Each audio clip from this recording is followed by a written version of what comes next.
써주신 의원님도 계십니다. 그런데 막상 피해를 준 남성 동료 의원은 자기는 소리를 지르지도 않았고 목깃을 잡지도 가슴 위에 있는 상처를 찌른 적도 없다고 합니다. 그리고 그분께서는 당신께서 오히려 피해자라고 합니다. 이것이 무슨 일입니까? 의원님, 진실이 무엇인지 당신께서 가장 잘 알고 계시지 않습니까? 이제는 양심에 서럽고 양심에 따라서 진실을 밝혀주시기 언제까지 바랍니다. 밀어나실 겁니까? 의회의 수장으로서 의전을 받는 것은 우리 남양주시의 의원들이 원활한 의정활동을 잘 할 수 있도록 조력자의 역할을 하시는 것이라 본 의원은 생각합니다. 우리 의회 내부에 있는 이 기승한 사건조차도 감내하지 못하면서 시민의 대표로 올바르게 집행부를 어찌 견제할 수 있겠습니까?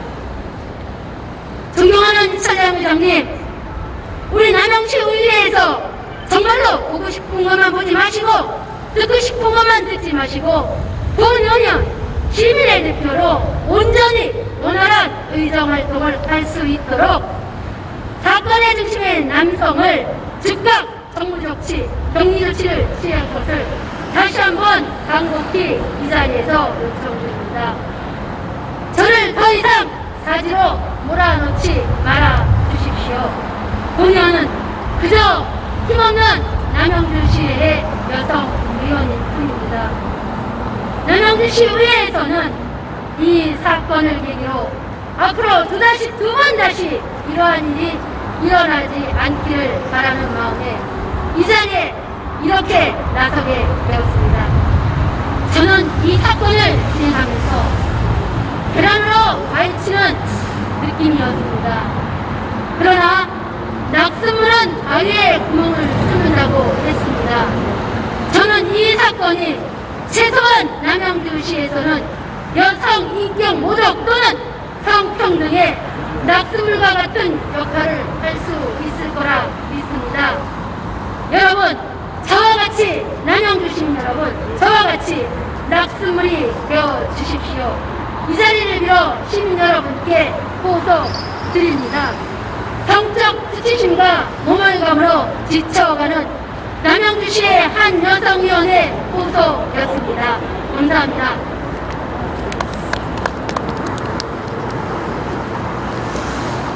좀 더 젊게 마스크 좀 드리겠습니다. 발음이 그렇습니다. 시민 여러분께 호소합니다. 남양주시의회 A 남성 의원은 2021년 11월 29일 남양주시의회 의회청사에서 본인에게 공공연하게 복장 불량하다, 똑바로 입고 행감장에 임해야지 하며 여성인 저의 왼쪽 가슴 위에 있는 점퍼 3표를 검지손가락으로 서너 번 지르고 옷깃을 잡아채며 점퍼를 입고 행정감사장에 나오는 의원이 어디 있느냐 소리를 지르며 공개된 자리에서 성적 모멸감과 참을 수 없는 수치심 및 위압감을 주었습니다.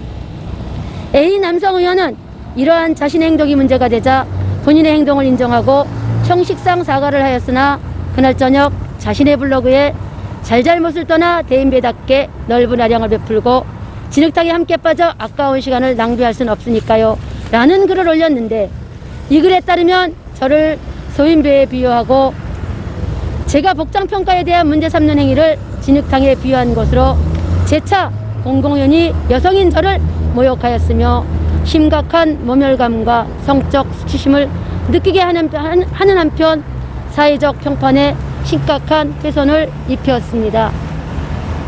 이러한 초유의 사태에 대해 저는 남양주시의회에 윤리특위를 요청하고 징계를 요구하였으나 징계 요구의 요건 미비 이유로 윤리특위가 발례하였으며 이 사건이 한 달 반이 지나간 이 시간까지도 아무런 조치도 취하고 있지 않습니다.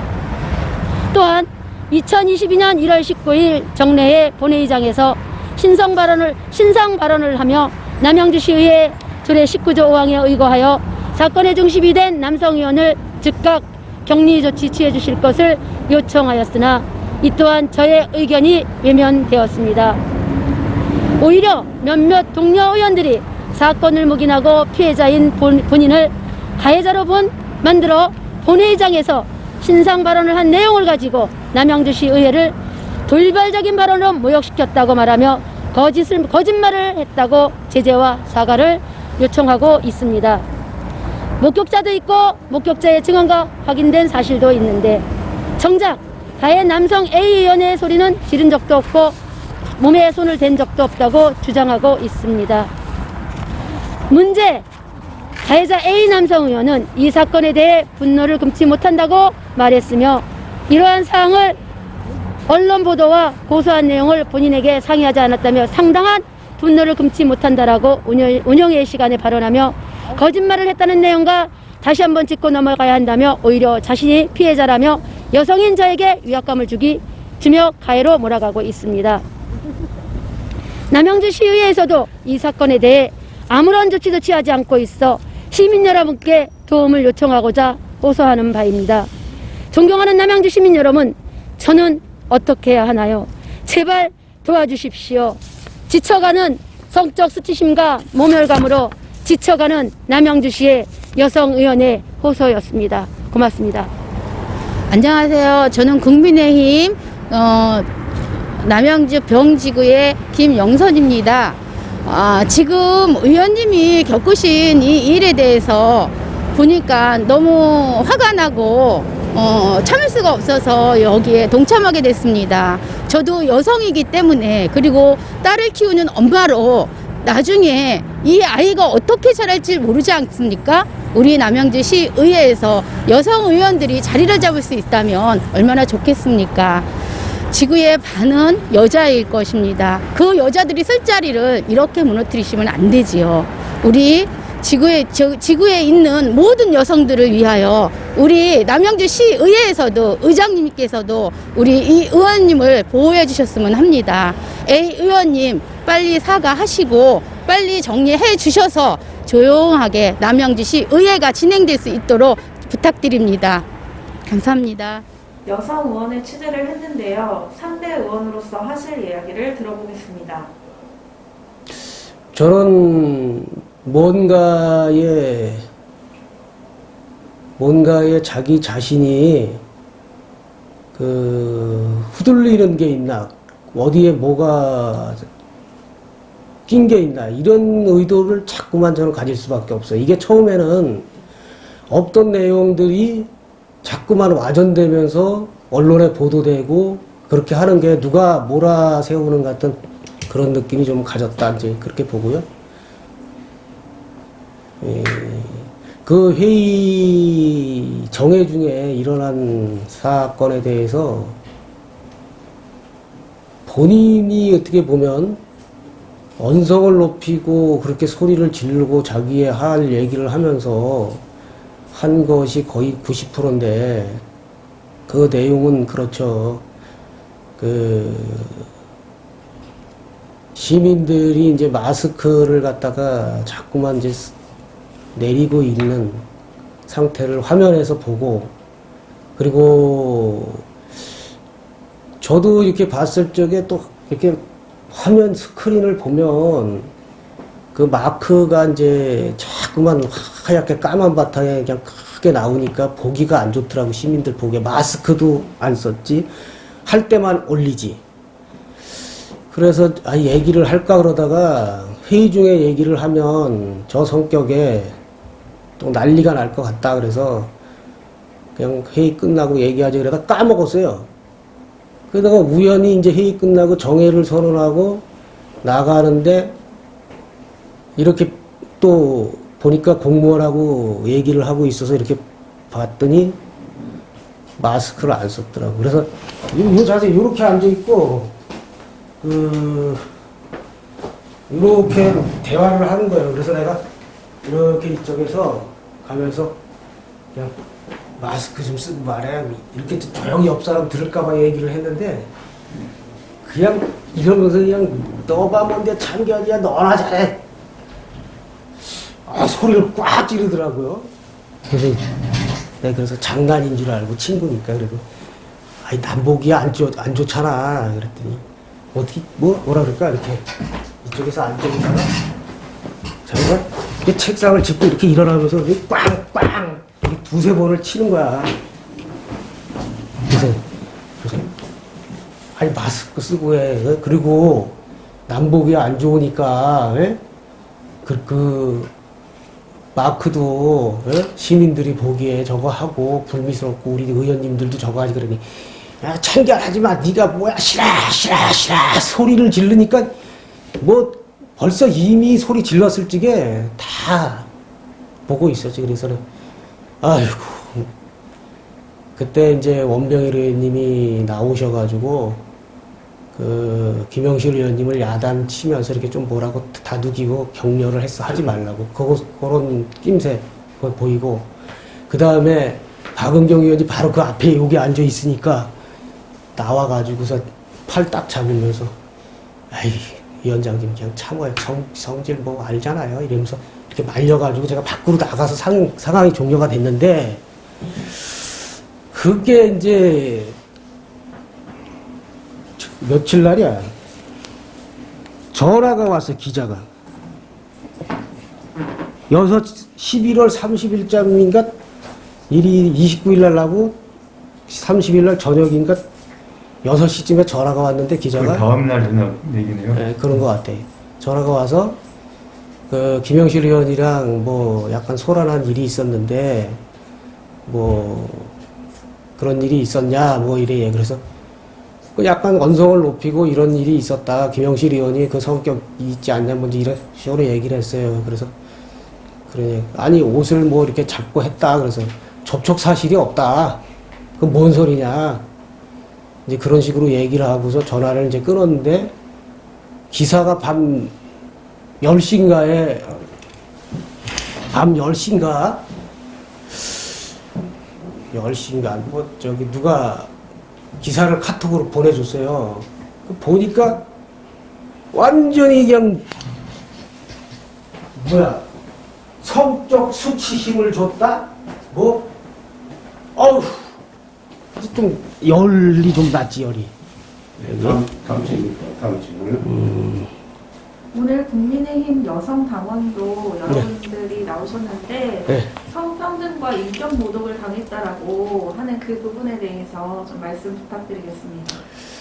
그건 김영실 의원이 자신의 죄를 인정하지 못하고 여론몰이를 하면서 이렇게 밀고 나가는 것으로 볼 수 없고 그런 것을 가지고 자기가 정당하다고 생각하면서 의회를 갖다 막 그냥 모독하고 의장하게 하는 행동 그리고 그냥 계속 언론몰이를 하고 저렇게 하는 모습이 그리고 제일 중요한 게 저는 상당히 아주 저 김영실 의원이 어디에 코를 꼈는지는 모르겠지만은 고소를 우발적으로 한 것 같은 생각이 들어요. 우발적으로 해놓고 사태가 커지니까 자기 자신이 공인이고 고소를 했는데 그 연락이 왔습니다. 경찰서에서. 그래서 그 김영실 의원이 고소를 했는데 그 전 과정도 몰랐어요. 그 기자가 전화해서 고소했는데 모르고 있어요. 그래서 저는 모르고 있는데요. 그랬더니 고소했대. 14일인가 보네. 그러고 나서 전화가 온 거는 난 그 2, 3일 동안 몰랐어. 전화 올 때까지 기자가. 17일 날인가 전화 온 것 같아요. 그때가. 오후에 한 5시쯤에 전화가 왔는데 고소를 한 걸 아셔요. 그래서 아니 뭔 고소를 해. 고소할 일이 뭐야. 그랬더니 김영실 의원이 블로그에 뭐 저걸 가지고 고소했어요. 그래. 그리고 딱 끊더라고요. 아니 그리고 또 집에 가서 기사를 열심히 찾아보니까 기사가 난 거야. 아유 이게 그 기사 제목은 또 상상을 초월하네. 이거? 예? 아 참. 네, 의원님 끝으로 하고 싶으신 말씀 있으시면 한 말씀 부탁드립니다. 저는 회의 정회 중에 사적인 어떻게 보면 송사라고 볼 수 있는 사건을 자기 자신의 합리화를 위해서 계속 정쟁의 장으로 끌고 들이고 더 확대하고 많은 사람들한테 이렇게 하고 자기는 억울하다 하고서 하는 그 모습이 제 블로그의 심경이 그동안에 2달 동안에 계속 그 써놓은 거를 보면서 정말 피눈물을 흘렸습니다. 그래도 동료 의원이고 친구 그래도 잃고 싶지 않고 어쨌든 그런 마음으로 계속 기다리고 저거를 하고 그래도 남자로서 다가가는 게 맞지 않냐 이제 이런 생각을 하고도 계속 왔는데 2.11 사태를 이렇게 크게까지 벌려놓은 사태에 대해서 과연 어떻게 저 책임질 거냐 이거야 저거. 지금 이 순간이라도 정말 자신이 무릎을 꿇고 대시민께 공개 사과를 해야 되지 않을까 그런 생각이 들고요. 제가 하고 싶은 것은 딱 이렇게 이제 말씀드리고 싶습니다. 개인적으로 할 수 있는 한계점은 다 오지 않았냐. 이런 사태가 됐고, 저도 이제는 그거에 입장문을 낸 것부터 차곡차곡 진행해 가는 모습을 보이고 해야 되지 않나 이제 그렇게 됩니다. 그래서 고소장을 다 이제 그동안에 자문 받은 거를 다 해서 최종 작성을 해 놓고 지금까지도 생각을 하는데 중요한 것은 마음의 결정은 됐는데 집사람 장모님이 건강이 안 좋으셔서 4일 정도 집을 비웠어요. 집사람이 오늘 오면 최종 보고를 집사람한테 하고 행동에 이제 들어간다고 보시면 될 것 같습니다. 그래도 우리 남양주시의 의원들이 원활한 의정활동을 잘 할 수 있도록 조력자의 역할을 하시는 것이라 본 의원은 생각합니다.